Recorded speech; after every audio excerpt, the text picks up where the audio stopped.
It is Meghan Markle's birthday today, and the name of the game apparently is cosplay, as Meghan is once again cosplaying her mother-in-law, Princess Diana. And of course, this has been talked about for years now. Meghan Markle's incessant need to copy other people, from Diana to the Princess of Wales to other celebrities like Pamela Anderson, Gwyneth Paltrow. Meghan Markle seems to lack one very key thing in the public's eye. Meghan Markle's 45th birthday should have been a simple moment of celebration. A birthday post, a few balloons, a relaxed pool photograph, a light kitchen video, a little family atmosphere, and perhaps a soft reminder that she is still trying to build a lifestyle world in California. But with Meghan, almost nothing stays simple, because every image becomes part of a much larger argument about who she is trying to be. Her latest birthday photos, especially the black and white images of her jumping into a pool with balloons, immediately triggered comparisons to Princess Diana. For critics, the issue was not the pool itself, and not even the balloons. The issue was the familiar feeling that Meghan had once again stepped into a visual language that seems borrowed from someone else. That accusation has followed her for years. Some people see Meghan as a woman who pays tribute to the royal women who came before her. Others see something less generous, a pattern of adopting gestures, clothing, poses, moods, and aesthetics associated with Diana, Catherine, Gwyneth Paltrow, Pamela Anderson, Carolyn Bessette Kennedy, and other recognizable female figures. The harshest critics say this is why Meghan's public identity never fully settles. She can look polished, expensive, glamorous, and carefully styled, but the viewer is often left wondering where the real center is.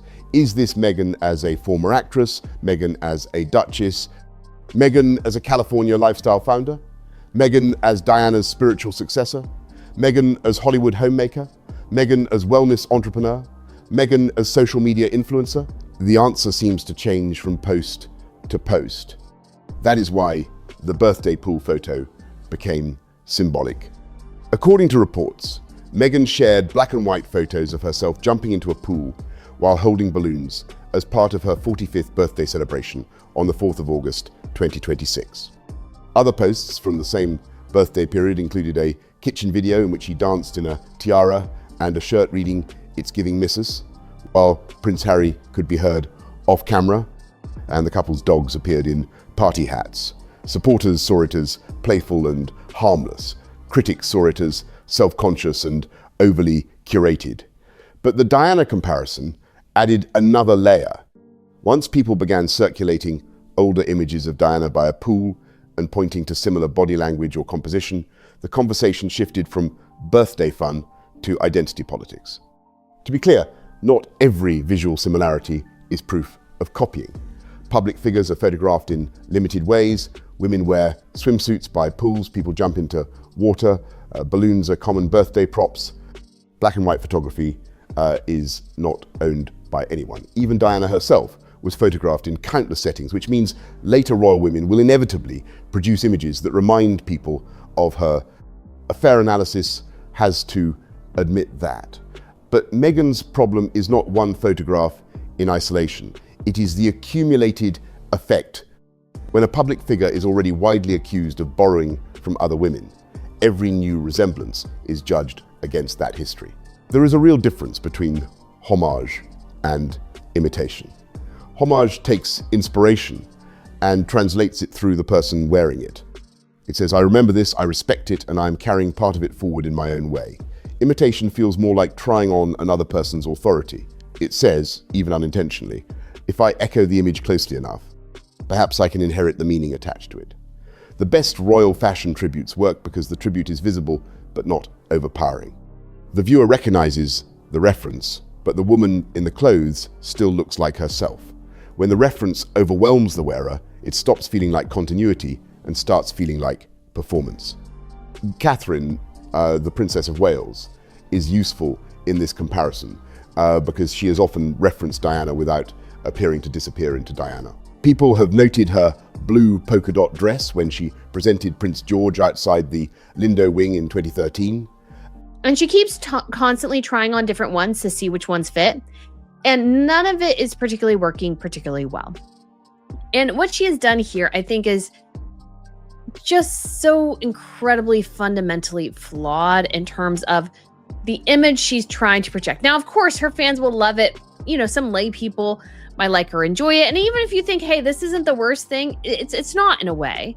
But it's the cosplay again. And there are ways to pay homage. Look that recalled Diana's polka dot dress when she introduced Prince William in 1982. Catherine's red dress after Prince Louis's birth also invited comparisons to Diana's red outfit after Prince Harry's birth. Over the years, Catherine has worn jewelry connected to Diana, silhouettes that echo earlier royal style, and colours that nod to royal history. Yet most observers still see Catherine's style as recognisably Catherine's. She absorbs references into an established public identity rather than relying on the reference to create the identity. That is not because Catherine never repeats an idea or never draws from the past. She does. The monarchy itself is built on repetition.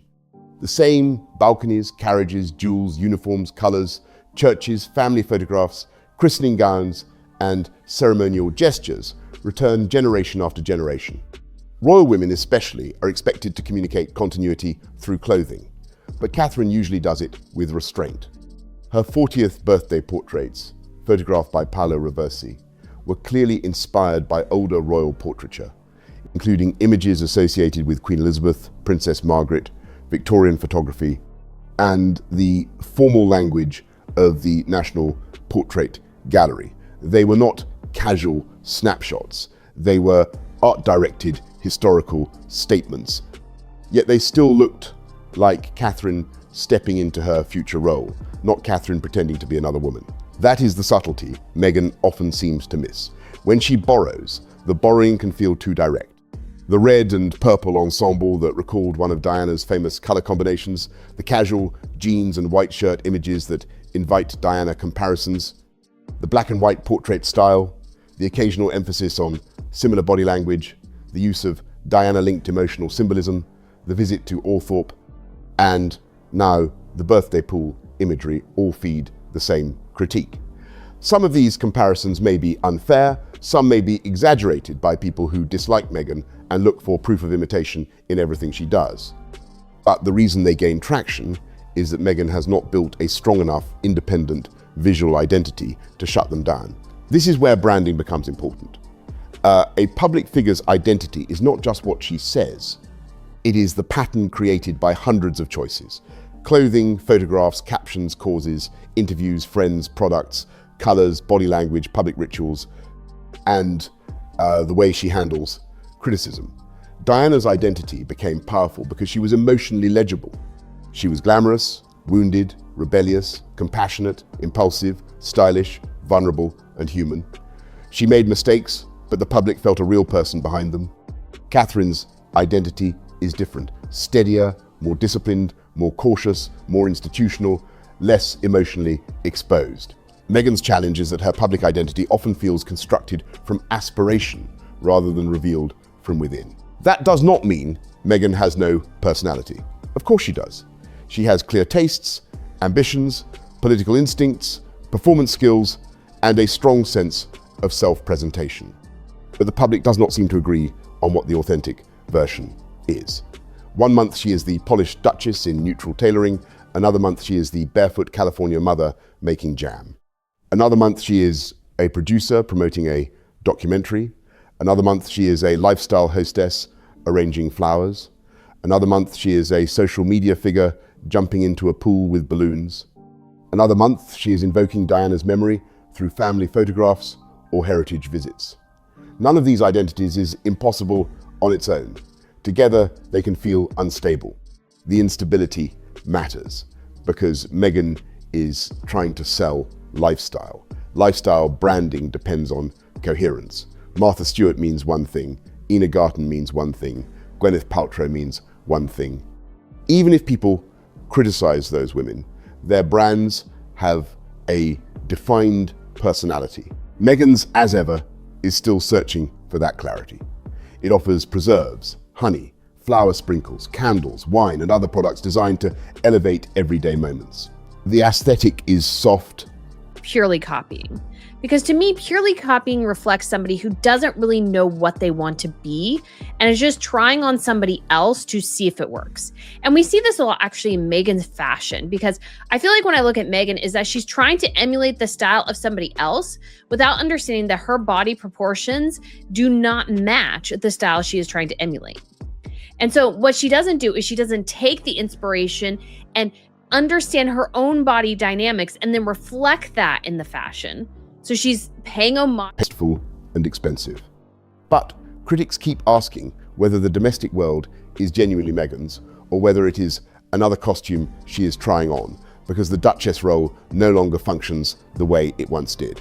Her birthday content should have strengthened that world. A founder of a lifestyle brand celebrating at home has a natural opportunity to show how the brand lives inside real family rituals. The pool, the kitchen, the birthday breakfast, the dogs, the balloons, and the casual mood could all have made as ever feel warm and usable. But to critics, the content created the opposite effect. It looked like a private moment staged for public consumption, and it did not clearly answer why Meghan's lifestyle world is different from any other celebrity's carefully managed Instagram feed. That is why the pool photo invited such a strong reaction. It did not simply show Meghan celebrating. It reminded people of the long-running question: is Meghan creating a new identity, or is she borrowing emotional authority from women the public already recognizes? Diana is the most powerful figure in that question, because Diana remains central to Harry's emotional and public life.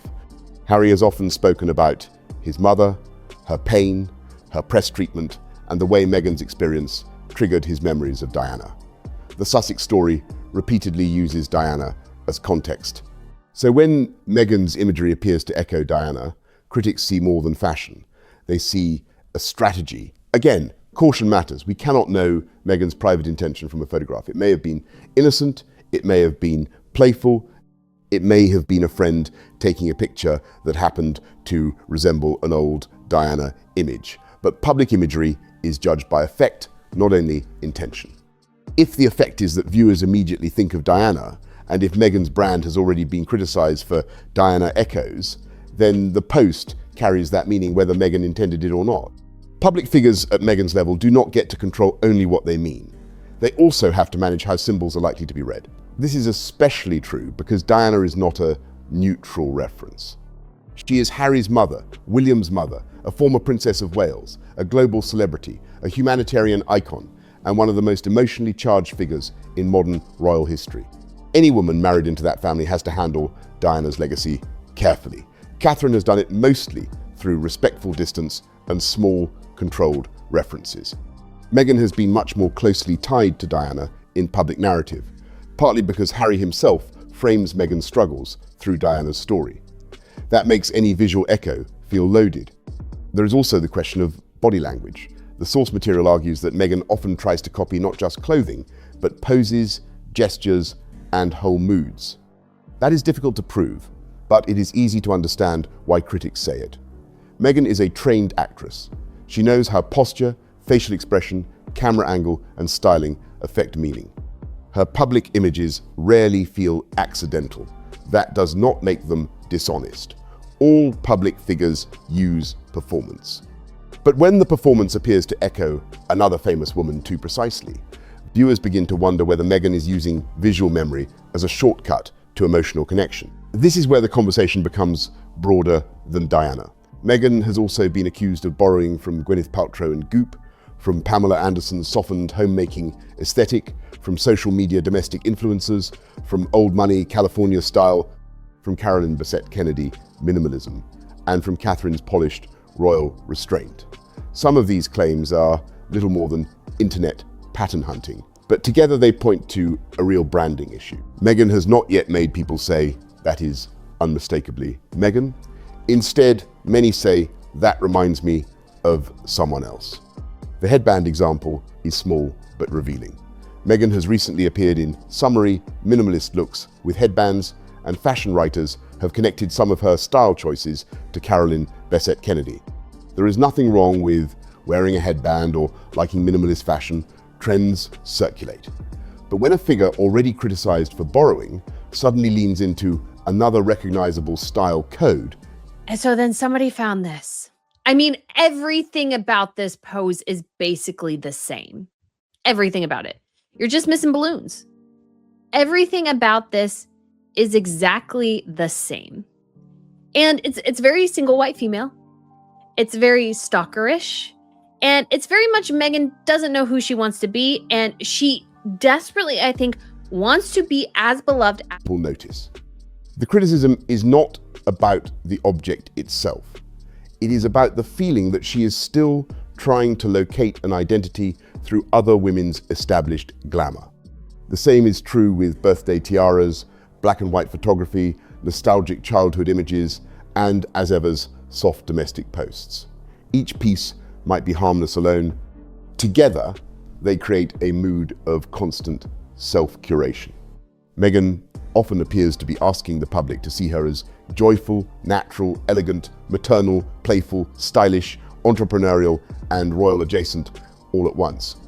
That is a lot for one Instagram feed to carry. The danger is that the more she tries to show ease, the less easy it feels. There is a difference between being photographed and appearing to live for the photograph. Diana was one of the most photographed women in the world, but part of her appeal was that the emotion often seemed to break through the image. Even in stage settings, there was a sense of volatility, sadness, humor, defiance, and presence. Catherine is more controlled, but the control fits her role. Meghan's images often sit in an uncomfortable middle space, too staged to feel candid, too personal to feel purely professional, too royal to feel ordinary, and too celebrity-driven to feel truly royal. That is why some viewers respond to her posts with irritation rather than affection. It is not necessarily that the content is outrageous. A woman dancing on her birthday is not outrageous. A woman jumping into a pool is not outrageous. A woman wearing a party headband is not outrageous. The irritation comes from the mismatch between the scale of the image and the scale of the claim. Meghan still carries a Duchess title, still benefits from royal connection, still presents herself as a serious public figure, and still operates through carefully managed brand language. When that is paired with content that looks like influencer theatre, some viewers feel the royal title has been miniaturized. This is one of the central tensions of Meghan's post-royal life. She left a role that required restraint and entered a world that rewards exposure. Royalty gains power by withholding. Influencing gains power by sharing. Royal symbolism relies on distance. Social media relies on intimacy. A duchess posting birthday pool content is therefore always going to feel strange to some people because the formats do not naturally fit together. Meghan wants the warmth and flexibility of influencer culture while still benefiting from the authority of royal status. That combination can work only if handled with extraordinary tact. Too often, it feels unresolved.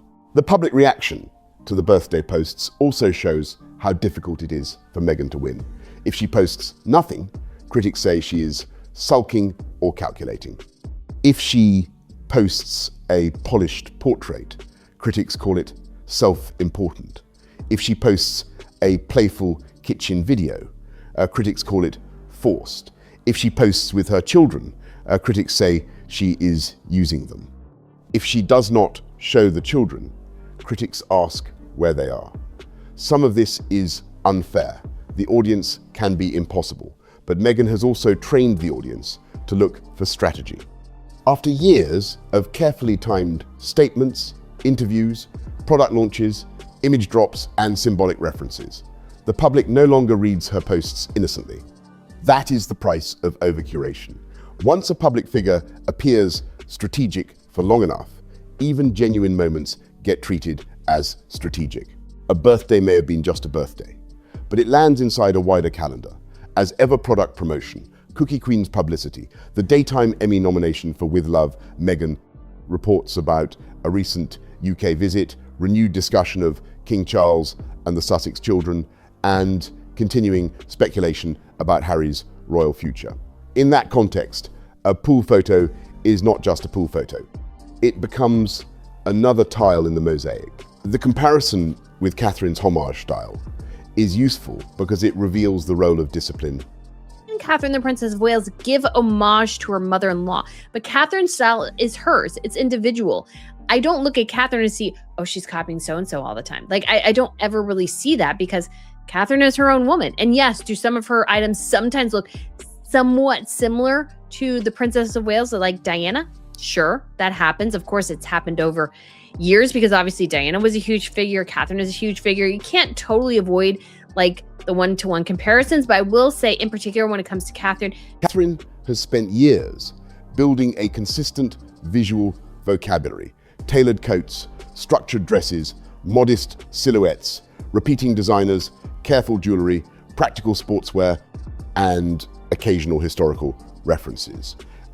When she nods to Diana, the nod sits inside that existing vocabulary. Meghan's visual vocabulary is less settled. She can be California casual, Hollywood formal, royal neutral, bohemian, minimalist, power-suited, beachy, domestic, or old money preppy, depending on the month. Flexibility can be a strength, but without a center, it reads as uncertainty. That uncertainty also affects as ever. A lifestyle brand needs a founder whose taste feels consistent enough that customers trust her selections.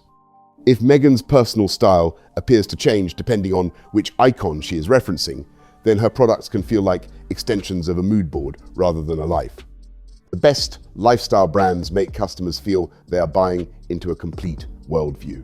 Meghan's worldview remains beautifully lit, but difficult to define. Cookie Queens adds another example. Meghan has a real connection to the Girl Scouts from her childhood, and the documentary's themes of girls, confidence, entrepreneurship, and leadership fit many of the causes she likes to champion. It is not unreasonable for her and Harry to support the film. But even there, critics see Meghan centering herself. They ask whether her involvement is about the girl's story or about reinforcing Meghan's own biography. That may be too cynical, but it reflects the trust problem. When a public figure is seen as constantly using causes to tell her own story, every cause becomes vulnerable to that interpretation. The tragedy is that Meghan could have had a clearer lane. If she wanted to be a lifestyle founder, she could have built slowly, shown genuine expertise, used her products naturally, collaborated with skilled artisans, and let customers discover consistency over time. If she wanted to honor Diana, she could have done it rarely, subtly, and with enough distance that the tribute felt respectful. If she wanted a public Instagram identity, she could have chosen a coherent tone, either playful family warmth, polished brand authority, or thoughtful public advocacy. Instead, she often tries to combine all three, and the result feels crowded. There is also a question of age and stage. At 45, Meghan is not a young royal bride finding her feet. She's a middle-aged public figure with children, a marriage, a business, a production company, a controversial public history, and years of global scrutiny behind her. That does not mean she cannot be playful, but it does mean the public expects a degree of settledness. A woman at this stage of life launching a lifestyle brand should ideally project confidence in her own taste. If she still appears to be testing identities, critics will see it as immaturity rather than reinvention. The harshest critics describe Meghan as inauthentic. A fairer way to put it is that her public presentation often feels mediated by aspiration. She seems to show not simply who she is, but who she wants people to believe she is. That is common in celebrity culture, but Meghan's royal history makes it more visible. The public remembers the Duchess, the interviews, the accusations, the Netflix series, the podcast, the lifestyle pivot, the products, the activism, and the family estrangements. All of that context makes it harder for a playful birthday image to land lightly. This is why Diana remains such a difficult shadow. Diana's power came partly from the fact that she seemed emotionally uncontrolled in a controlled institution. She was glamorous, but not merely polished. She was strategic at times, but also visibly wounded. She could be manipulative, impulsive, generous, insecure, warm, and defiant. The public felt complexity Meghan often wants the Diana halo, especially the sympathy and glamour. But critics do not feel the same emotional complexity. They feel performance. That gap is fatal to the comparison. Harry's role intensifies it. Harry has spent years connecting Meghan's press treatment to Diana's experience. He has suggested that history was repeating itself, that the media hostility toward Meghan triggered fears rooted in his mother's death, and that protecting Meghan became part of protecting Diana's memory. That emotional framework makes Meghan's Diana echoes even more visible. If Harry himself has framed Meghan through Diana, then the public will naturally look for Diana in Meghan's images. The Sussexes cannot use the comparison when it helps and then be surprised when critics analyze it. At the same time, the public should be careful not to turn every Meghan post into a moral emergency. A birthday image is still a birthday image. A swimsuit is not a scandal.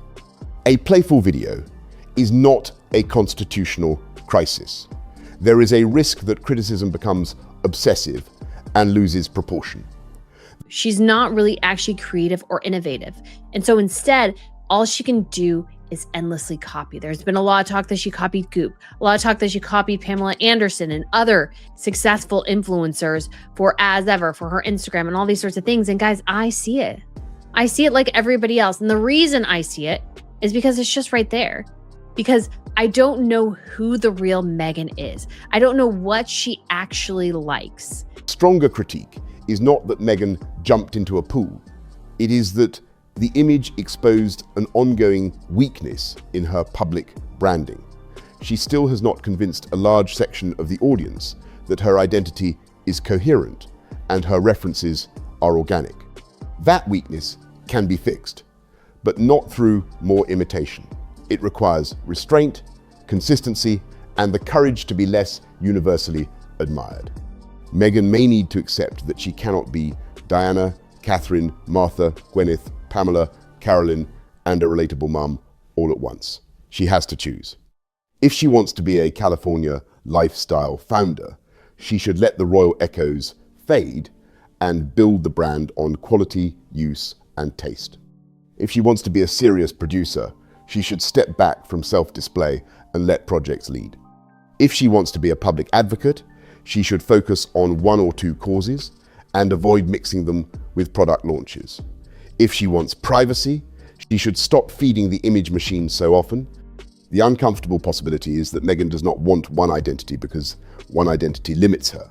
The royal title opens doors, the Hollywood background gives glamour, the lifestyle brand offers commerce, the Diana echoes offer emotion, the mother image offers warmth, the activism offers seriousness, the influencer style offers reach.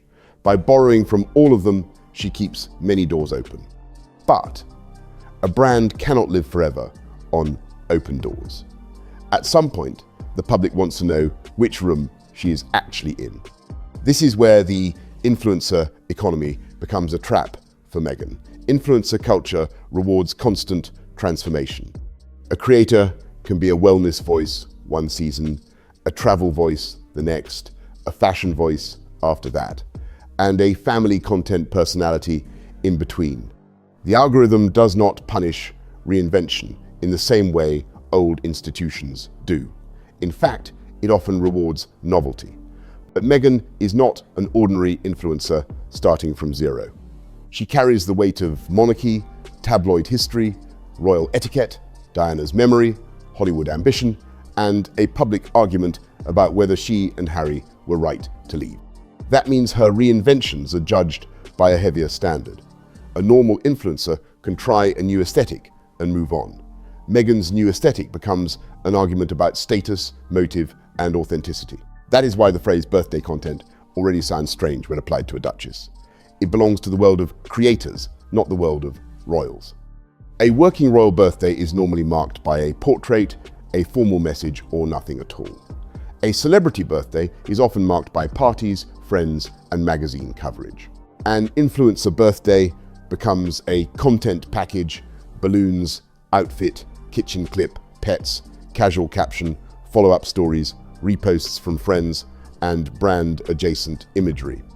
Meghan now sits somewhere between all three categories. She has royal status, celebrity attention, and influencer behavior. The public confusion comes from the fact that those categories do not naturally merge. If Meghan leaned fully into influencer life, the result might actually be clearer. She could say openly and without apology that she is a California lifestyle creator with a Duchess title, building a business, and sharing curated parts of her home life. Many people would still criticize her, but at least the identity would be honest. If she leaned fully into dignified post-royal philanthropy, that could also be clear. She could keep social media minimal, release only controlled public updates, and let causes rather than domestic images lead. The problem is the attempt to have the emotional authority of royalty, the relatability of influencer culture, the glamour of Hollywood, and the moral seriousness of activism all at once. The Diana comparison exposes that conflict better than almost anything else. Diana's image was powerful partly because it came from a specific historical moment. She was a young aristocratic woman trapped inside an old institution. People will love her like her mother-in-law. But again, she misses that key component, which was Diana was herself and nobody else. Meghan, all she can be is other people. She can't really be herself. And I think because at her heart of hearts, Meghan Markle is shallow, vain, and vapid. And she knows that doesn't work. Although I think she's wrong in some ways, because I think if she just owned how shallow, vain, and vapid she is, how greedy she is, how all she wants is money, I think people would respect her more. I think people would engage with her more rather than less, because they're like, oh, well. Then a wounded global celebrity trying to define herself outside it. Her clothes, gestures, and photographs became part of that emotional journey. Meghan's attempt, or perceived attempt, to echo Diana skips the historical experience and reaches for the emotional residue. But the public is not only responding to the image, it is responding to the story behind the image. Diana's story cannot simply be transferred through a pose, a swimsuit, a black and white frame, or a visit to a family estate. That is why Catherine's references tend to land differently. Catherine's use of Diana-linked jewelry or style echoes sits inside her actual future role as Princess of Wales and eventually Queen Consort. She is not trying to borrow Diana's outsider energy. She is carrying a constitutional and family continuity. Meghan is outside that working royal structure. So when she appears to invoke Diana, the meaning changes. It can look less like continuity and more like emotional claim-making, a suggestion that she, rather than Catherine, is the true inheritor of Diana's spirit. Whether Meghan intends that or not, critics read it that way because Harry has repeatedly framed Meghan through Diana's suffering. There is also a practical branding lesson here. A successful public image needs boundaries. People trust a brand when they know what it will not do as much as what it will do. Martha Stewart will not suddenly become a chaotic confessional influencer. Catherine will not suddenly turn every family breakfast into lifestyle content. Gwyneth Paltrow will not pretend Goop is a budget homemaking brand. The boundaries are part of the appeal. Meghan's boundaries are harder to identify. She wants privacy but posts selective intimacy. She wants dignity but uses influencer formats. She wants royal seriousness but sells domestic products. She wants independence but relies on royal memory. Those blurred boundaries are exactly why each new image becomes so easy to question. That is what the 45th birthday image revealed. It was not only about a pool, balloons, or a black swimsuit. It was about the unresolved question of Meghan's self-definition. When Diana jumped into water, the public saw Diana. When Catherine references royal history, the public still sees Catherine. When Meghan does something visually familiar, many people see the reference before they see the woman. That is the problem. The best thing Meghan could do now is stop chasing the emotional charge of other women's images. She does not need another Diana echo. She does not need another Goop comparison. She does not need another Carolyn-inspired detail. She needs a smaller, steadier, more honest visual world that could belong only to her. That may be less dramatic. It may get fewer instant headlines, but it would build something more valuable than attention, recognizability without comparison. For now, The birthday posts have only sharpened the debate. Supporters will say Meghan looked joyful, free, and playful. Critics will say the imagery was staged, derivative, and another example of Diana-coded self-branding. The truth may be somewhere in between. But the reason the criticism keeps returning is not because of one photo. It is because Meghan's public identity still feels unfinished. Until she settles it, every image will be treated like a clue. That is the final irony. Meghan wants to be seen, but the more she performs being seen, the harder it becomes for people to believe they are seeing her. The pool photo may have been meant as fun. The kitchen dance may have been meant as relaxed family humor. The dogs may have been meant as a charming domestic touch. Yet the wider effect was another round of analysis about imitation, identity, and authenticity. That is not a sustainable place for a lifestyle founder, a producer, or a duchess. If Meghan wants the public to stop comparing her to Diana, she has to stop giving them images that invite the comparison.